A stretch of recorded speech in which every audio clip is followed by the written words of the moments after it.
Пан з вами. И с Духом Твоим. Читання Святого Євангелія паводле Матфея. Хвала Тебе, Пане. У той час Єзус промовив до народа и вучняў своих такими словами. Посад Моисея заняли книжники и фарисеи. Тому все, что скажут вам, робите и заховывайте, але не робите паводле учинков їхніх. Бо яны говорять и не робяць, тому что яны звязывают тяжкие и непосильные ноши и ускладают на плечи людей, а сами не хочуть и пальцем крануть их. Усе ж учинки свої робяць яны дзеля того, каб показаться людям. Яны пашыраюць філактэрыі свае і павялічваюць махры, любяць першыя месцы на гасцінах і першыя лавы ў сінагогах і прывітанні на рынках, і каб людзі называлі іх раббі. Вы ж не дазваляйце называць сябе настаўнік, бо адзін у вас настаўнік, а ўсе вы браты.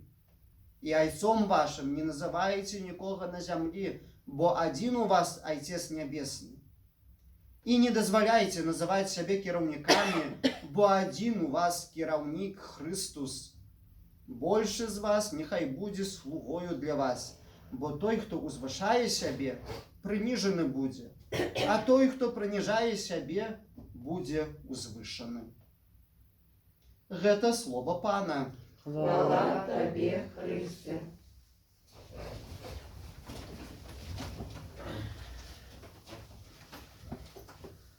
У чарговы трэці дзень нашых разважанняў великапостных затрымаемся над словамі пророка Ісаі. Сёння у першым урыўку з кнігі Ісаі з раздзела 1 чулі такія словы: «Перестаньте чинить зло, навучитеся робить добро, шукайте правосуддя». Так само, ведаеце, вельмі важна заўсёды, калі мы цытуем словы Святого Пісання і затрымоўваемся над гэтымі словамі, таксама разумець кантэкст той гістарычны, сацыяльны, усе іншыя, у якіх умовах гэтае слово гучала. Каб зразумець глыбіню слоў пророка Ісаі, таксама варта прыгадаць, што ён жыў задоўга да прыходу Месіі Хрыста. Гэта было 8-7 стагоддзя да нараджэння Хрыстовага. У той час, калі прапаведаваў пророк Ісая, Ізраіль не перажываў лепшыя моманты сваёй гісторыі. Ён прапаведаваў Ісая, і за яго прапаведавання ў Ізраілі змянілася некалькі цароў ізраільскіх і ў Юдэі таксама. Так вось, і кожнаму з гэтых цароў, кожнаму, без выключэння, вельмі моцна даставалася ад гэтага прарока. Не таму, што гэты прарок быў кепскі і было зло ў ягоным сэрцы, але таму, што цары былі такія, якія былі. Зрэшты, мы ведаем, якія могуць быць цары. Але ж вельмі важна не тое, які ёсць цар, а які ёсць прарок тады, калі ён жыве і дзейнічае. І вось Ісая увогуле, звяртаючыся да Ізраіля, які знаходзіўся у палітычным крызісе, у крызісе маральным таксама. Да, мы і слухаем гэта і думаем, вось, а як жа гэта блізка нас, і вось у нас ж так, да? Ну, таму і гэтыя словы пророка Ісаі, яны таксама актуальныя, хоць гучалі зусім у іншых часах і ў іншай краіне, але яны пасуюць да нас. І вось Ісая, не падбіраючы словы, а можа і наадварот, падбіраючы, вельмі добра абдумваючы, ён кажа, звяртаючыся вось ад самага пачатку: слухайце словы Пана. Прыгожа пачынае, да? Словы Бога. Правадыры садомскія. Ісая не жыў у Садоме.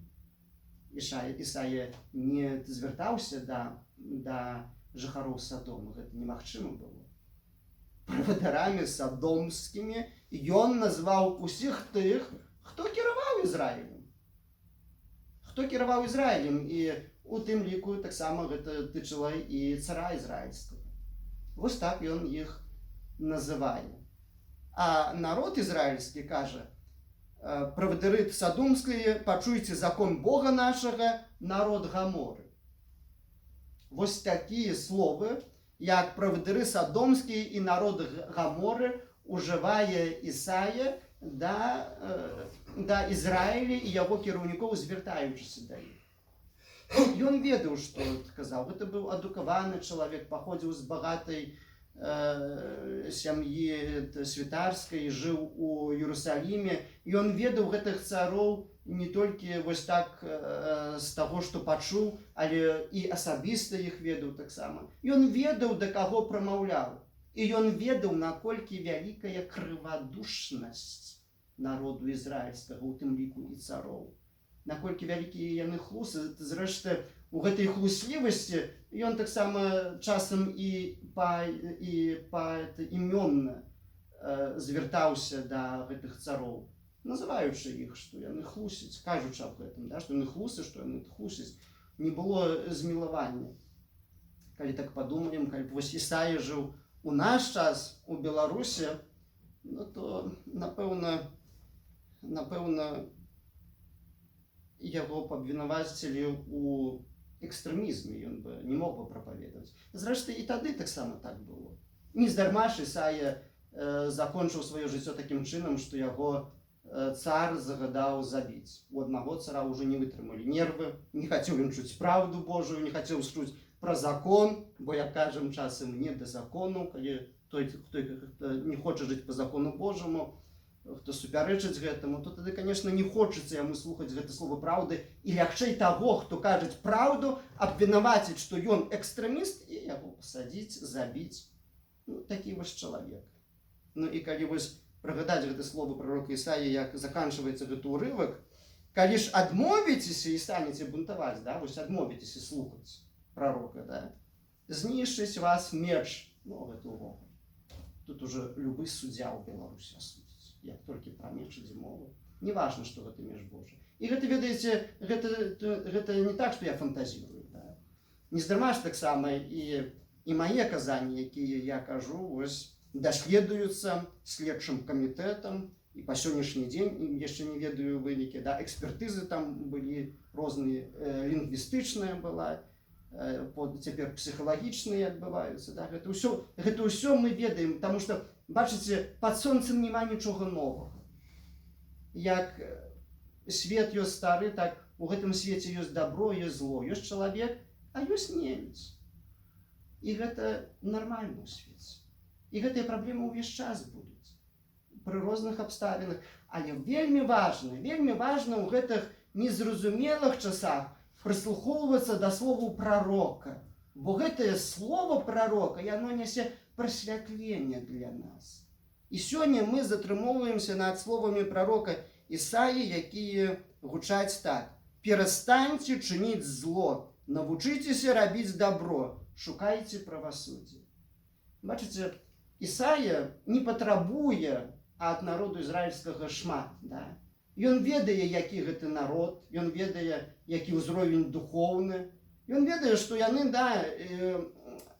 сыны народу ізраільскага, ахвотна хадзілі ў храм, але не падабалася гэта Богу.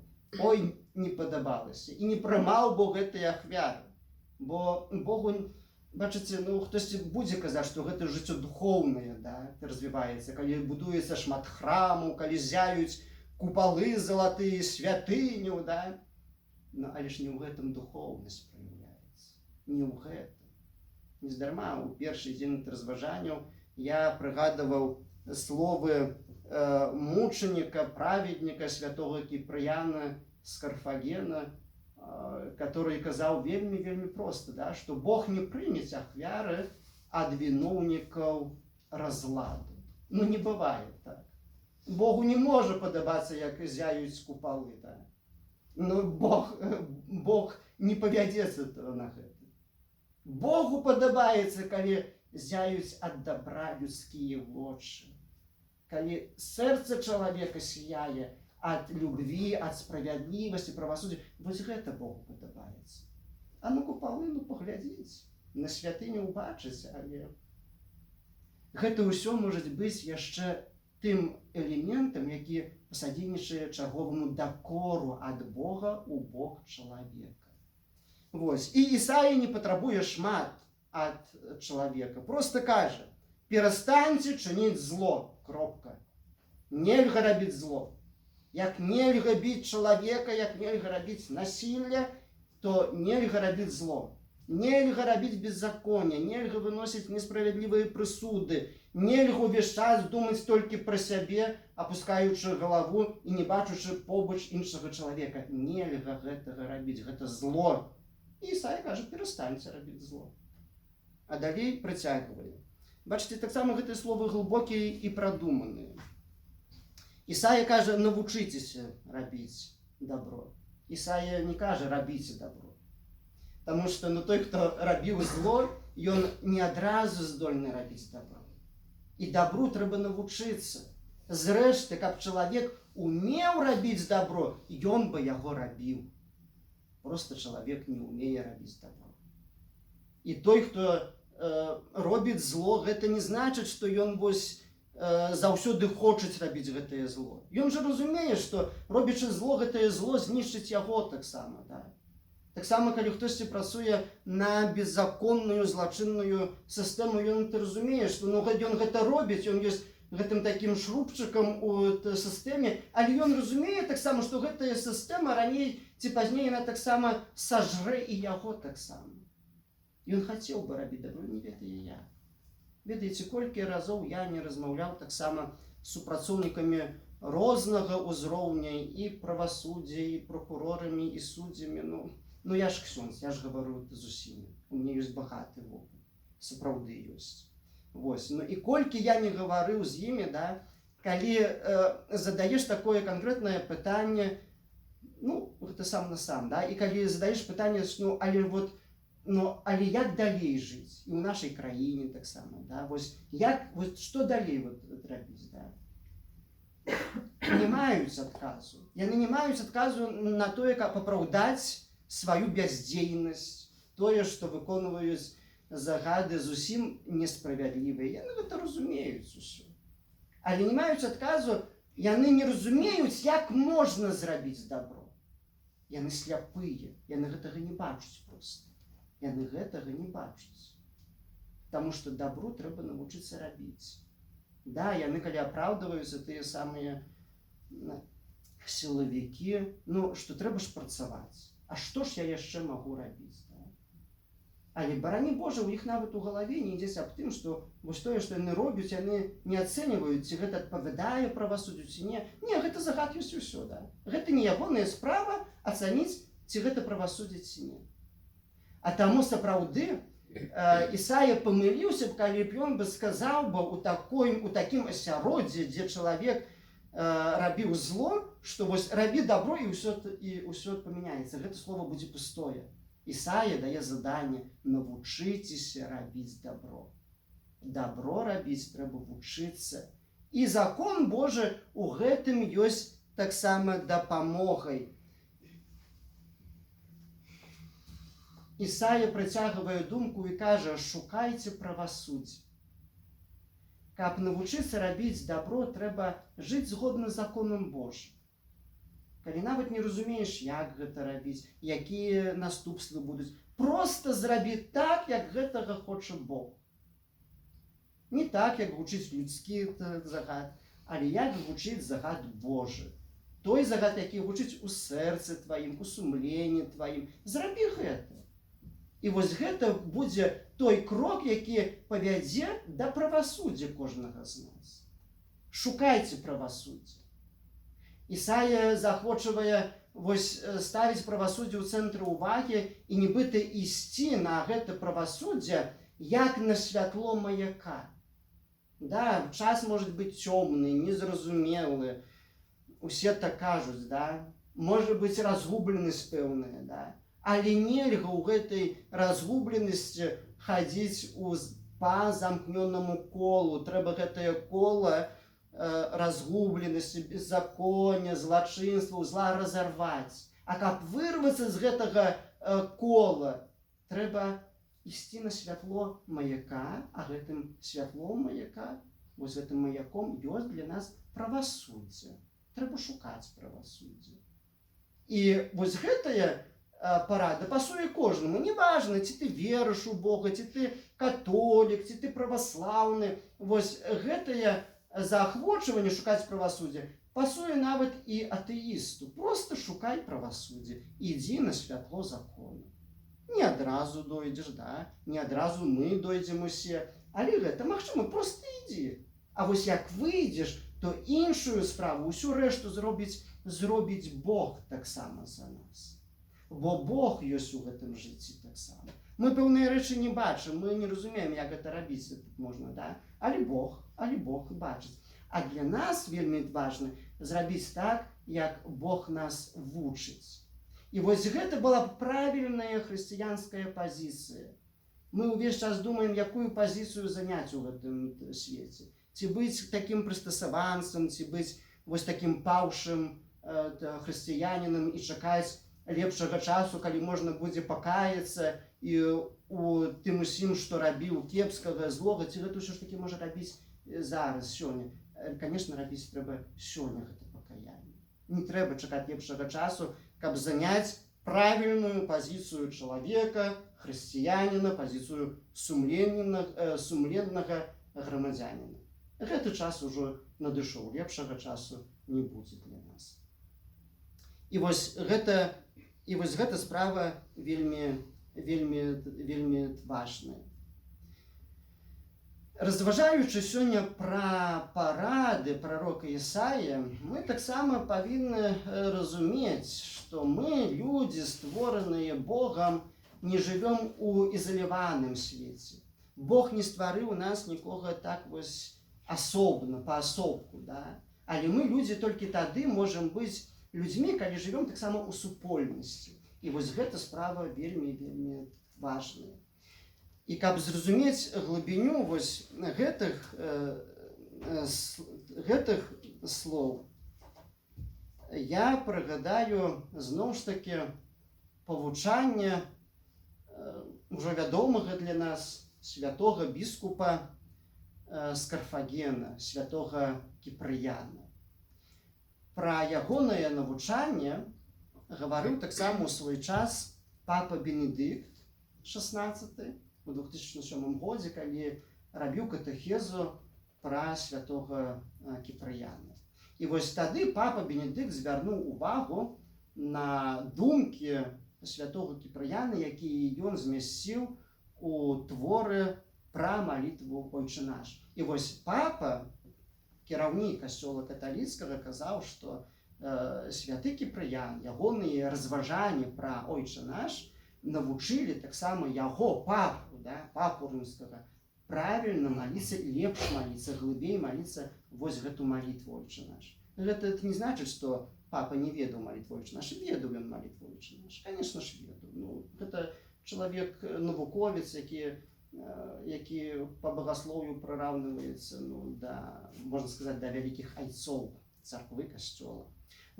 І вось папа Бенедыкт звяртаў увагу пра тое, што пісаў Кіпрыян святы.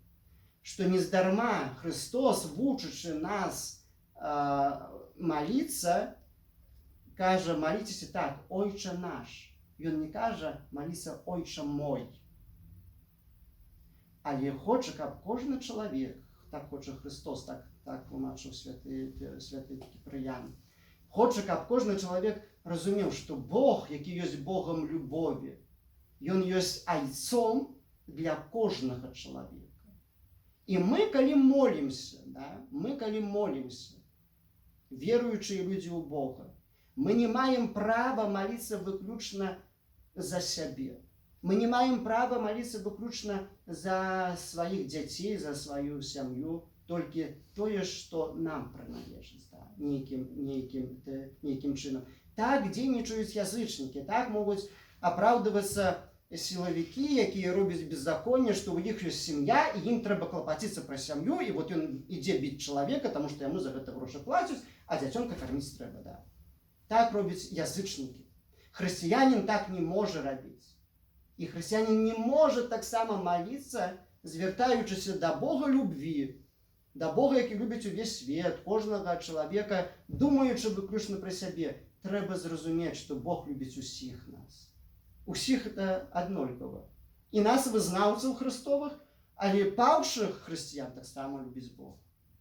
І праведнікаў, якія жывуць каштоўнасцямі праўды, справядлівасці, свабоды, такіх любіць Бог, але катаў і злачынцаў таксама любіць Бог. Бог не любіць грэх, Бог не любіць зло. Вось гэтага не любіць Бог, а чалавека Бог не перастае любіць. І мы, калі молімся малітвай «Ойча наш», да, то нам варта гэтыя словы «Ойча наш» узносіць як малітву за кожнага чалавека, за ўсіх нас. У нас не будзе ніколі пераменаў у жыцці і грамадстве, калі мы не пачнём быць салідарнымі паміж сабою і адзін з аднаго маліцца.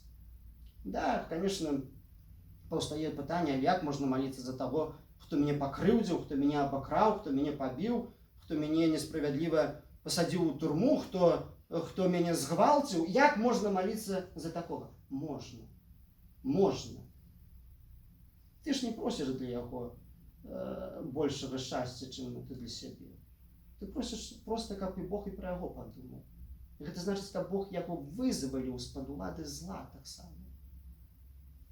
Сёння, калі мы задаем пытанне, чаму ў нашым грамадстве столькі ёсць зла і ненавісці, мы не можам гэта ўсё прыпісаць выключна чалавеку. Чалавек ёсць аўтарам зла, гэта праўда. Але чалавек бывае таксама апанаваны злым духам. Тое, што дзеецца ў нас, калі так моцна хтосьці трымаецца зла, беззаконня, так моцна апраўдвае ненавісць і гвалт. Тут нельга адкінуць чалавеку веруючаму, які верыць у Бога, у тое, што ў усім гэтым прысутны таксама сатана, д'ябал. І мы, калі молімся «Ойча наш», молімся за ўсіх, просім гэтага вызвалення, каб Бог нам благословіў, каб Бог нас асвяціў, каб Бог прасвятліў нашыя вочы і каб Бог вызваліў усіх нас, усю зямлю нашу, кожнага з нас. І той, хто пабіты, і той, хто б'е, з-пад улады зла. Гэта вельмі важна. Мы павінны маліцца аб навяртанні за ўсю нашу краіну. Без гэтага, без навяртання, без вяртання да Бога не адбудзецца ніякіх пераменаў да лепшага. Могуць мяняцца правадыры і кіраўнікі. За часоў прарока Ісаі памянялася некалькі вось цароў.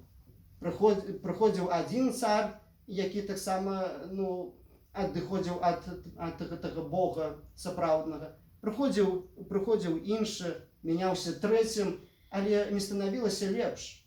Таму што лепш робіць не цар, лепш робіцца тады, калі чалавек каецца ў грахах і пачынае жыць так, як гэтага хоча Бог. Няхай Бог сапраўды прасвятляе нашыя вочы, няхай нас адорвае мудрасцю, каб мы, сустрэўшыся са злом, не ўваходзілі ў такі ступар безвыходнасці, да? Але няхай Слово Божие будзе для нас тым святлом, як дае маяк, вось тады, калі чалавек блукае і не ведае, якім шляхам ісці. Перастаньце чыніць зло, навучыцеся рабіць добро, шукайце правасуддзя. А вось малітва «Ойча наш» – гэта той першы крок, калі мы пачынаем знаходзіць гармонію самі з сабой, з Богом, а таксама з тым бліжнім чалавекам. Няхай Бог мяняе нашае жыццё, няхай вядзе праз жыццё зямное да жыцця вечнага. Амén.